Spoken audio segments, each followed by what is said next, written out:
नमस्कार दोस्तों, story audio book Mumbai channel में आपका स्वागत है। अगर आपको ये कहानी पसंद आती है तो चैनल को सब्सक्राइब करें। तो चलिए शुरू करते हैं। अब तक आप लोगों ने सुना कि किस तरह से अनाया अमरेंद्र जिंदल की नफरत का खुलासा करती है और अमरेंद्र जिंदल के असली रंग भी सबके सामने आ गए और सब पता चल गया कि अमरेंद्र जिंदल ने अपने भाई मोहन जिंदल के सिग्नेचर प्रॉपर्टी ट्रांसफर पेपर पर ले लिए हैं, जिस वजह से हर कोई गुस्से में था। जिसे सुनकर मोहन जिंदल दुख भरी नजरों से अपने बड़े भाई को देखते हुए बोले, भाई आपने ऐसा क्यों किया? मैंने तो आपके साथ कभी कुछ गलत नहीं किया। अगर आपको नफरत भी थी तब मुझसे दुश्मनी निकालते। आपने मेरे बच्चों के साथ भी ऐसा क्यों किया? मेरी बेटी को तो मुझसे दूर ही कर दिया। ये सुनकर अमरेंद्र जिंदल नफरत भरी आवाज में बोले, क्योंकि तुम्हारी वजह से मेरी शालू मुझसे दूर हुई थी। वही यह सुनकर हर कोई चौंक गया। किसी को कुछ समझ नहीं आ रहा था। ऐसा लग रहा था जैसे यहाँ कोई रोमांटिक एंगल होने वाला था। ये सुनकर मोहन जिंदल कंफ्यूजन में पूछते हैं, भैया आप किसकी बात कर रहे हैं? मैं किसी शालू को नहीं जानता। ये सुनकर अमरेंद्र जिंदल गुस्से में बोले, तुम बिल्कुल बकवास कर रहे हो। तुमने उसकी जिंदगी बर्बाद कर दी और तुम कह रहे हो कि तुम उसे नहीं जानते। ये सुनकर हर कोई कंफ्यूजन में था। हर किसी की नजदीक एक दूसरे पर जाती। फिर आखिर में हर किसी की नजरें अनाया पर टिक गई, क्योंकि अब तक तो सबको समझ आ गया था कि उन सब के हर सवाल का जवाब अनाया के पास है। लेकिन अनाया बोरियत से अपने हाथ में पकड़े हुए स्ट्रॉ से जूस पी रही थी, जैसे उसने अभी अभी रोबोट शिजुका से लिया था।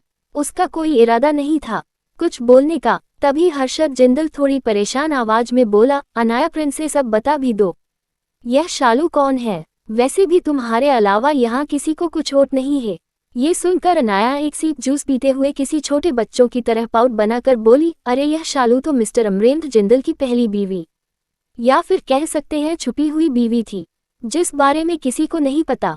हालांकि उसका नाम सरस्वती बोंदिल था और वो दूसरे राज्य से यहाँ आई थी, लेकिन उसका बैकग्राउंड क्लियर नहीं था। उसकी माँ एक वेश्यालय में वेश्या थी। उसका जन्म भी वहीं पर हुआ था। उसके बाप का कोई पता नहीं था, लेकिन उसकी माँ नहीं चाहती थी कि उसकी बेटी ऐसी जिंदगी जिए, इसीलिए उसने उसकी बेटी को पढ़ाने के लिए काफी मेहनत की। लेकिन वह नहीं जानती थी कि उसकी बेटी तो मात्र 14 साल की उम्र में वेश्यावृत्ति में पारंगत हो चुकी थी और उसे वह की मुखिया ने खास करके ट्रेन किया था, वो भी उसकी मर्जी से, क्योंकि वो लालची और पैसों की भूखी थी और यह इसे सबसे आसान तरीका लगा पैसा कमाने का। वह कोई आम वैश्य नहीं थी, वह हाई एंड सोसाइटी की नंबर 1 कॉल गर्ल थी। उसे एक रात मिलने के लिए भी लोगों को वेटिंग में नाम लिखना पड़ता था और उसके चार्ज बहुत ज्यादा थे। हालांकि वह ऊपरी तौर पर एक साफ सुथरी जिंदगी जीती थी, जिस वजह से किसी को उसकी असली आइडेंटिटी के बारे में पता नहीं था। कॉलेज में ही मिस्टर अमरेंद्र जिंदल उनसे मिले थे। वह उसकी जूनियर थी और उसे 5 साल छोटी थी, लेकिन अमरेंद्र जिंदल की उसकी मासूमियत पसंद आ गई थी। पहले तो अमरेंद्र जिंदल ने उन्हें प्रपोज किया और एक दूसरे से प्यार की वादे किए, लेकिन बाद में जब शादी की बात आई तो मिस्टर अमरेंद्र की सो कॉल्ड गर्लफ्रेंड शालू ने कहा कि उसका बैकग्राउंड क्लीन नहीं है और उसकी माँ एक वैश्य है, तो शायद जिंदल परिवार जैसा अच्छा घराना उसे एक्सेप्ट ना करे। वो बस शादी टालना चाहती थी। उसकी बात पर मिस्टर बेवकूफ अमरेंद्र जिंदल ने भी यकीन कर लिया और उन्होंने छुपकर शादी की। यहाँ तक कि उन्होंने तो उन दोनों के लिए एक घर भी खरीद लिया था। हालांकि वह दोनों वहां पर कभी कभी रुकते थे। उन्होंने वो खुफिया शादी 2 साल निभाए, लेकिन मिस्टर बेवकूफ अमरेंद्र जिंदल को ये तक नहीं पता था कि उनका वह घर कोई उनका शादी का घर नहीं था। वह तो प्रोस्टिट्यूशन करने का एक अड्डा था, जहां पर हाई सोसाइटी के बड़े बड़े लोग उसकी बीवी शालू के साथ मजे करने के लिए आते थे। और उसकी बीवी ने शादी भी इसीलिए की थी क्योंकि एक बार वह रेड में पकड़ी जा चुकी थी और अब होटल उसके लिए सेफ नहीं था, तो वह पहले ही एक घर खरीदना चाहती थी। लेकिन अगर वह घर खरीदती तो उस पर उंगली उठती और कोई ना कोई उस तक पहुंच जाता। इसीलिए उसने शादी का नाटक किया और उसने मिस्टर अमरेंद्र जिंदल से घर खरीदवाया और वहां पर रहने लगी।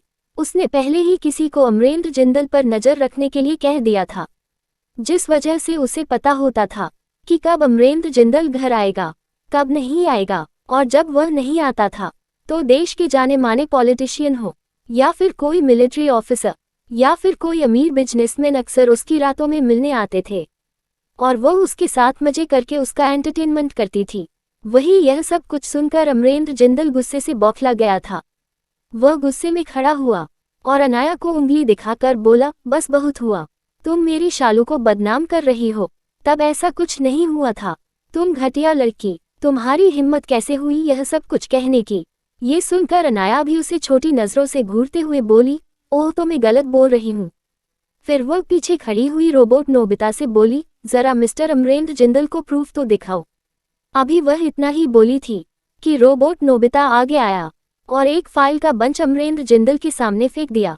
उसमें से कई सारी तस्वीर, कई सारे कागज और कई सारे होटल के दस्तावेज दिखने लगे, जिसमें शालू का जिक्र था और उसकी पूरी इन्फॉर्मेशन थी। पूरी इन्फॉर्मेशन देखने के बाद तो पूरा परिवार सदमे में था। अमरेंद्र जिंदल तो अविश्वास से पीछे गिर गई। वह तो लंबी लंबी सांस भरने लगी थी, उनको सांस लेने में तकलीफ होने लगी थी।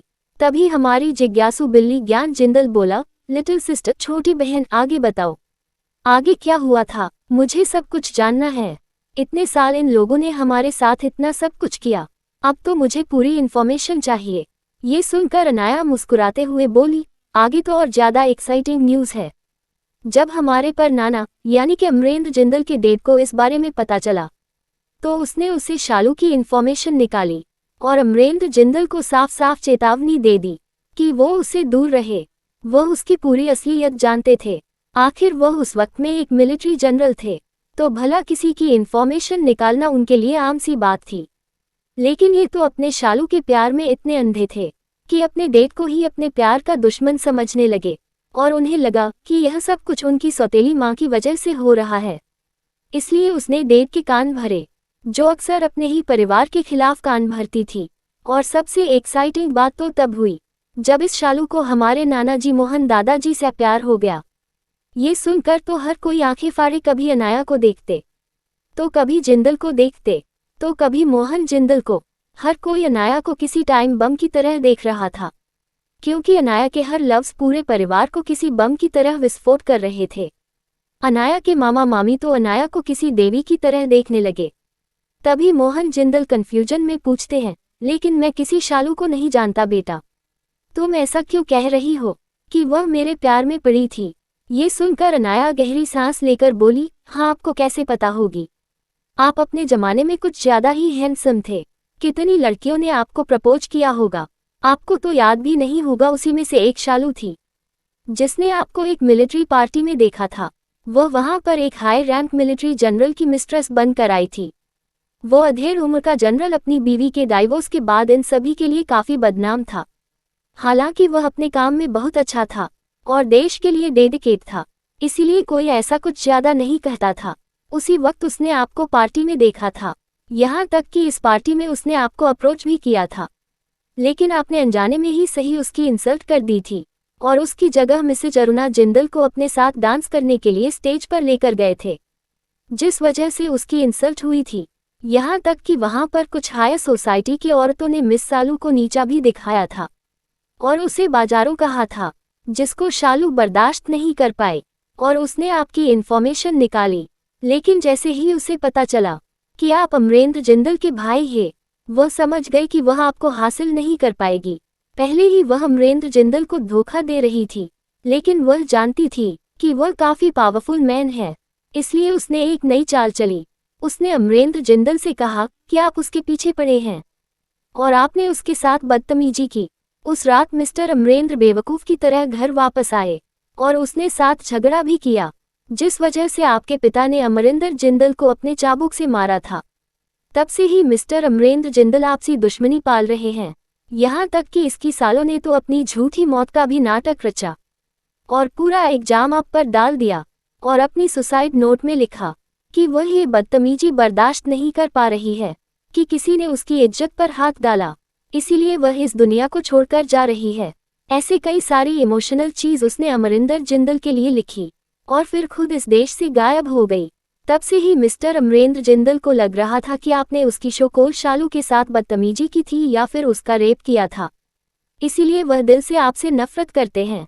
वही यह सब कुछ सुनकर तो हर किसी को ऐसा लग रहा था जैसे वह किसी मूवी की स्क्रिप्ट सुन रहे हो। हर किसी के चेहरे पर अलग अलग भाव थे। अमरेंद्र जिंदल जो अभी भी वहां पड़े हुए कागजों को पढ़ रहा था और ना में सिर हिला रहा था। वह तो पूरी तरह से बौखला चुका था और ना में सिर हिलाते हुए बोले, बिल्कुल नहीं, ऐसा नहीं हो सकता, मेरी शालू में ऐसे नहीं थी। वह कितनी प्यारी और काइंड थी। इसी ने उसके साथ गलत किया था। क्या करेगा अमरेन जिंदल आगे? और क्या अनाया उनको बाहर निकाल देंगी? अगर आपको अगला एपिसोड चाहिए तो लाइक करें, कमेंट करें और चैनल को सब्सक्राइब करें।